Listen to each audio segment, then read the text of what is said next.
క్రీస్తు బోధనే, పరిశుద్ధాత్మ ద్వారా బోధించబడే బోధలో నిలిచి ఉండటానికి కృప చూపమని మహిమ పొందమని ప్రార్థిస్తాను. తప్పుడు బోధలు మమ్మల్ని పతనం చేస్తాయి, పాడు చేస్తాయి, నాశనం చేస్తాయి నాయన.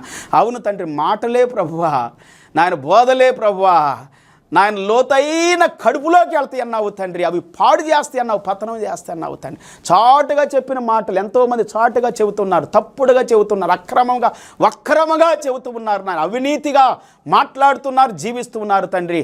అట్టి బోధలకు ప్రజలను దూరం చేయండి, నీ బిడ్డలను దూరం చేయండి, సేవకులను దూరం చేయండి, భద్రపరచండి, కాపాడండి, దీవించండి, ఆశీర్వదించి మహిమ పొందమని స్వచ్ఛమైనటువంటి నీ సన్నిధిని ప్రభువా, ప్రశస్తమైన సన్నిధిని, పవిత్రమైన సన్నిధిని నాయన ప్రతి వారు అనుభవించినట్లుగా దీవించమని, పరిశుద్ధాత్మ పరలోకపు ఆత్మతో శక్తితో నింపి ఆశీర్వదించి మహిమ పొందమని సమయ దినం కొరకు వందనాలు స్తుతులు స్తోత్రాలు చెల్లిస్తూ యేసు నామములో ప్రార్థించి స్తుతించి వేడుకుంటున్నాము తండ్రి.